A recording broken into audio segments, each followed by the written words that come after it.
Pessoal, então vamos fazer um feedback rápido aqui dessa imagem? Então vamos ver, né? Então vamos começar pelo número um, tá? Então vamos olhar aqui o número um. Ele está apontando para essa estrutura, né? Que está mais lateral, tá bom? Então essa parte aqui da figura é onde teria a aderência intertalâmica, tá bom? Essa parte aqui é a parte mais medial.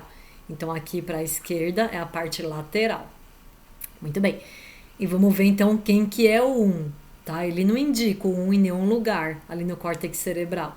E de fato, né, o 1 é o núcleo reticular, tá? Que é aquele núcleo que na verdade ele vai fazer conexão com todos os demais núcleos do tálamo, tá bom? Então ele não projeta para o córtex, ele na verdade vai ter a importância de modular os outros núcleos.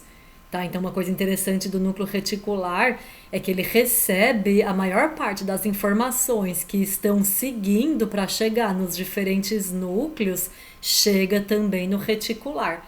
Tá? Então, aquelas fibras que estão passando pela cápsula interna emitem colaterais de forma que chega também nesse núcleo. E aí, o núcleo reticular, parte dele, eferências que vão para todos os núcleos do tálamo. Tá? Então, assim, ele vai fazer sinapse GABAérgica, fazendo então uma modulação desses núcleos. Então, vamos achar o núcleo reticular na tabela. Tá? Então, eu coloquei ele aqui, né, núcleo reticular. Então, o que chega nele? Quais são as aferências? Praticamente todas as fibras que estão indo para os demais núcleos do tálamo. Né? E quais são as referências dele, ou seja, para onde vão as fibras que partem do núcleo reticular? Praticamente para todos os outros núcleos talâmicos. Tá? Então a importância dele é justamente modular os outros núcleos talâmicos. Uma coisa interessante que ele vai fazer é, no momento em que a gente entrar em estado de sono, ele inibe grupos, né? Ele vai inibir núcleos que levam informação sensorial para o córtex cerebral.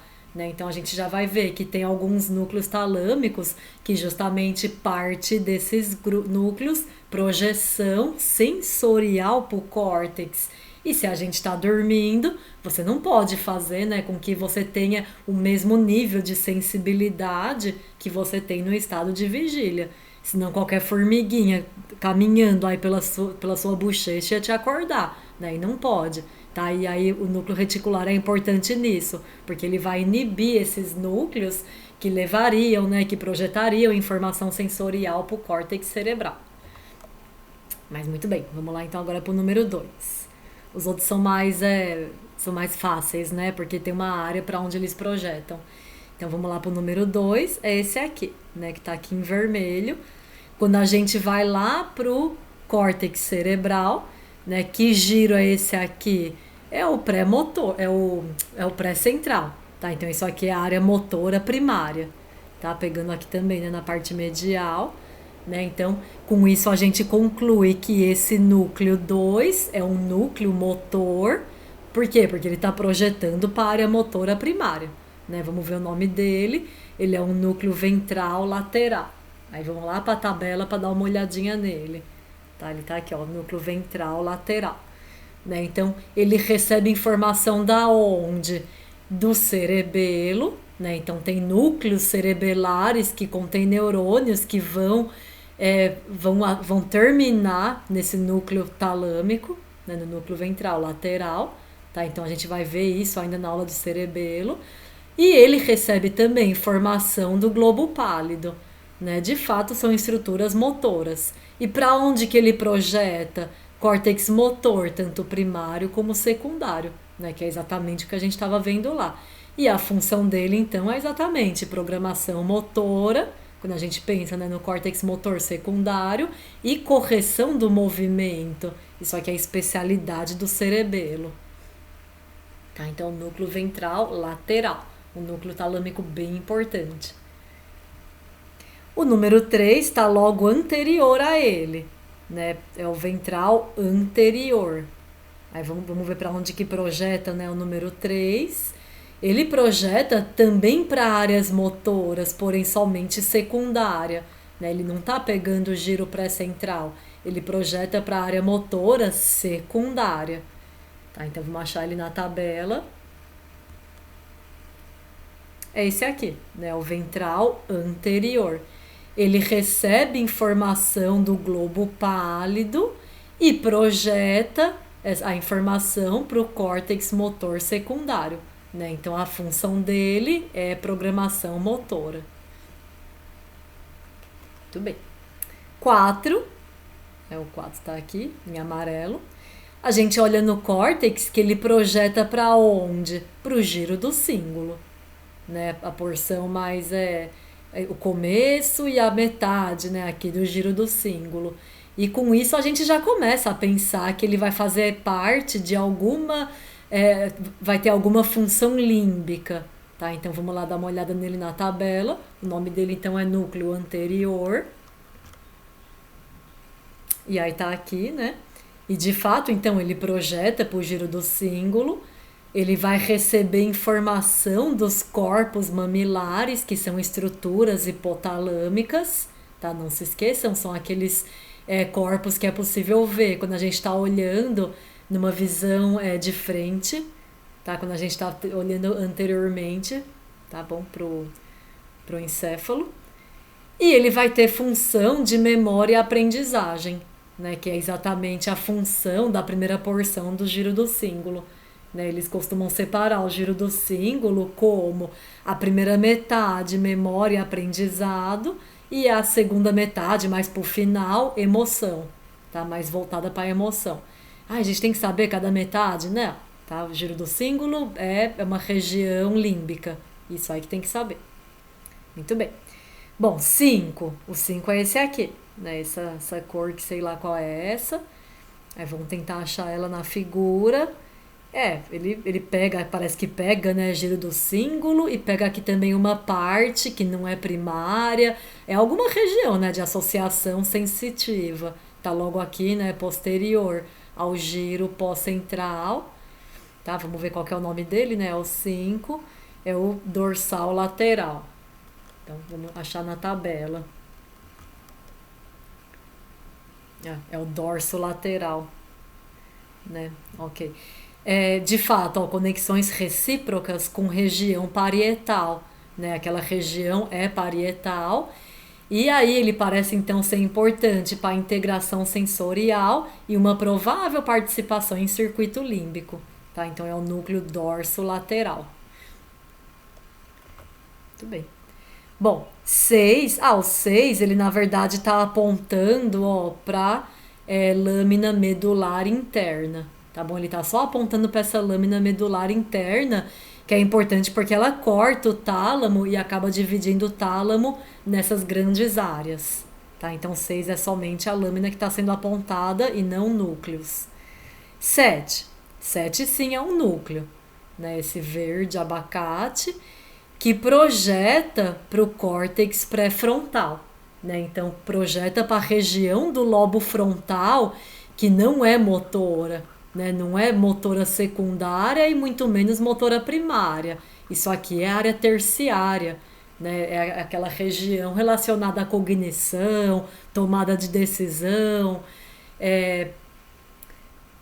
que eu ia falar também? Cognição, tomada de decisão, a personalidade, tá? Então é uma área terciária bem importante. Tá? É o núcleo 7, vamos ver qual que é o nome dele, dorsomedial. Vamos achar na tabela. Dorso medial, núcleo dorso medial. Então, de fato, né, ele projeta para o córtex pré-frontal e ele vai receber informação da onde? Corpo amidaloide e núcleos hipotalâmicos, tá? Então, a amígdala, ela tem papel central no sistema límbico. Imagina, né, no momento de susto, de surpresa ou uma série de outros momentos, a gente tem a ativação da amígdala.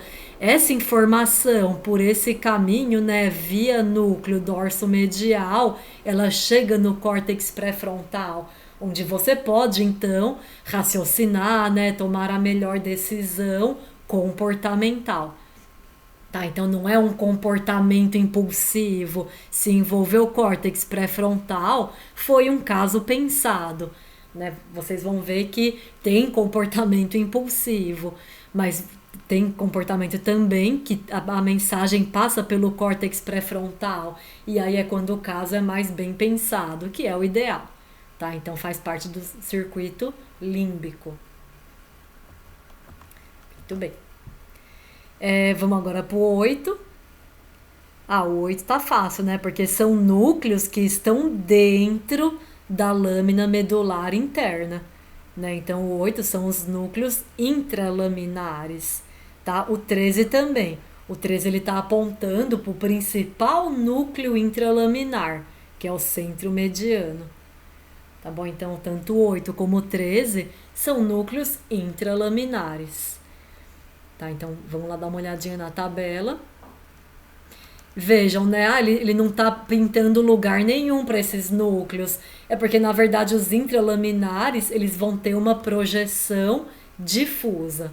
Tá? Então, vamos achar eles aqui. Ó, os intralaminares, então, eles vão ter projeção difusa, né? Ou seja, para todo o córtex cerebral. Tá? E o que chega neles? Informação de núcleos da base, informação de núcleos cerebelares e informação vindo lá da formação reticular. Tá? A formação reticular é importantíssima, ela está lá no tronco encefálico, são vários núcleos dispersos pelo tronco encefálico, e uma das importâncias dessa formação reticular é justamente dar o alerta para o nosso córtex cerebral. Tá? Então, esse sistema ativador reticular ascendente, né, o SARA para os íntimos, ele trabalha exatamente nisso. E a gente vai, então, entrar em estado de vigília, despertar, tá bom? Em estado de atenção, né? Então, a atenção, ela é importante para o aprendizado, tá? A gente não consegue aprender se não está atento. E uma das coisas que nos deixa atento, né, principalmente, é justamente essa informação que vem lá da formação reticular. Tá? Então, os núcleos do tálamo intralaminares são importantes porque é um ponto de parada para essa informação que vai subir de forma generalizada para o córtex cerebral. Muito bem. Paramos então no 8, né? Agora vamos dar uma olhadinha quem que é o 9. Tá? Então, o 9 é o núcleo mediano. Né? Ele está aqui mais na parte medial, né? Próximo da onde teria a aderência intertalâmica. Então, o núcleo mediano. Vamos dar uma olhadinha nele aqui. Tá? Núcleo mediano. Né? Então, ele vai receber informação da chamada substância cinzenta periaquedutal. A gente vai ver essa estrutura na aula de dor. Tá? É uma substância que está lá no mesencéfalo, né? São corpos de neurônios, senão não seria uma substância cinzenta, e que vão estar lá ao redor do aqueduto do mesencéfalo. Tá? A gente vai ter aula disso. E é uma estrutura importante para analgesia. Tá? Por isso que uma das funções então, desse núcleo é a analgesia. Além disso, ele vai fazer conexões recíprocas com núcleos hipotalâmicos. Tá? Por isso, então, que ele provavelmente também está envolvido com funções autonômicas. Tudo bem. 10 é o pulvinar, né? Tá aqui na parte posterior. Aí vamos ver para onde ele projeta. Né? Ele projeta aqui para uma região. Aqui também, né? Ó. Na verdade, ele pega uma baita região, né? De área secundária, terciária. Tá? Então, 10 é o pulvinar do tálamo. Vamos dar uma olhadinha então nesse núcleo, né? O que tem lá na tabela.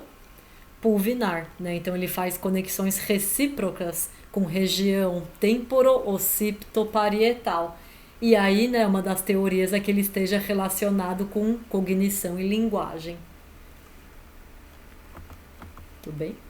11, tá? Então o 11, né? Temos aqui parecido com o 12, né? Mas o 11 mais medial. E vamos achar para onde ele projeta. Olha aqui, ó. Isso aqui é córtex auditivo. Tá? Isso aqui é córtex auditivo primário. Aí vamos dar uma olhadinha aqui no nome do 11. Então, ele é o corpo geniculado medial. né, o corpo geniculado medial, que deve ter a ver com a via auditiva. Tá? Se ele está projetando para uma região que é córtex auditivo, então ele deve ter a ver com via auditiva. Aí você vai lá para a tabela, corpo geniculado medial. Tá aqui, deixa eu apagar. Então, corpo geniculado medial. Tá? Corpo geniculado medial. Ele recebe informação lá do colículo inferior, que está lá no mesencéfalo, e ele projeta para o giro temporal transverso, que é o nosso córtex auditivo primário. Né? E, de fato, ele faz parte, então, da via auditiva. A gente vai voltar nisso em aula específica. Muito bem. E o 12 é o corpo geniculado lateral, né? O 11 é medial, aqui é o meio, é a parte mais medial e aqui é lateral. Então o 12 é o corpo geniculado lateral. Quando a gente vai ver para onde projeta, ó, isso aqui é córtex visual primário, né? Olha aqui o sulco calcarino e a região, né, de córtex ao redor dele, que é o visual primário. Tá? Então vamos achar lá esse corpo. Corpo geniculado lateral, ele recebe informação do trato óptico, né, informação que está vindo da retina, e ele projeta para o córtex visual primário, né, tendo então uma função na via visual. Muito bem? 13. 13 já falamos, né, faz parte dos núcleos intralaminares. 14. Né, o 14 está aqui mais internamente. Tá? Vamos então primeiro ver para onde projeta. Então deixa eu limpar o slide. Tá aqui de azul, mas percebe que essa região aqui tá um azul mais escuro, né? Porque o 14 e o 16 também é azul, né? Mas então vamos ver o tom, né? Tá vendo que o 14 é mais escuro, tá? Primeiro, isso aqui é giro pós-central, né? É a nossa área somestésica primária, né? Giro pós-central. Tá bom, então vamos lá ver o que é esse 14, né? É o ventral póstero-medial, né? Póstero-medial, que parece projetar só para essa pedacinho do nosso giro somestésico primário, né? Então vamos lá ver o que é esse póstero-medial. Ele é um grupo lateral, né? Tá dentro dos grupos laterais. Então tá aqui, ele é ventral póstero-medial. Ele traz informação do nervo trigêmeo, que vocês vão aprender, que traz informação da sensibilidade da face, da cabeça, tá? Não é à toa, então, que ele projeta para o giro pós-central, que é o nosso giro somestésico primário, mas não é para todo ele. Ele vai lá para a porção referente à nossa cabeça, né? Então, ele projeta especificamente para a cabeça do homúnculo. E aí vamos já dar uma olhada no que é esse outro azul, que é o 16, que projeta, né? Parece que projeta para o resto do giro pós-central, tá? Então o 16 é o ventral póstero-lateral, né? Ele também é um grupo ventral, mas ele é póstero-lateral. Então vamos achar ele aqui, ventral póstero-lateral, ele também vai levar então informação somestésica, né? Então ele projeta para o giro pós-central, que é o nosso córtex somestésico primário, mas ele vai levar informação de temperatura, dor, pressão, o tato protopático, que é um tato grosso, né, um tato não discriminatório, tá? Ele vai levar também informação de tato fino, que é o epicrítico, e propriocepção consciente, né? E isso tudo por quê? Porque ele recebe a aferência dos leminiscos que estão trazendo essas informações, tá? Então vocês ainda vão aprender isso, o leminisco espinal e o leminisco medial, eles estão trazendo informações justamente de temperatura, dor, pressão, tato protopático, no caso do medial, tato epicrítico, propriocepção consciente, tá? Então, se essa informação toda, né, sensitiva chega no núcleo ventral póstero-lateral do tálamo, aí é claro que vai então projetar, né, para o nosso giro pós-central, que é a área somestésica primária, e aí eu posso falar então, né, que esse núcleo talâmico é importante para essas sensibilidades, tá?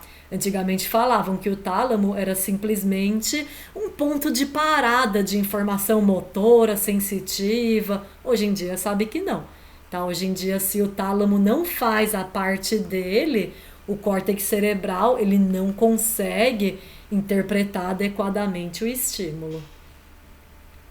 Muito bem. E aí, aqui vai para vocês também em português, tá? É do Netter, aí depois vocês usem isso aqui para estudar.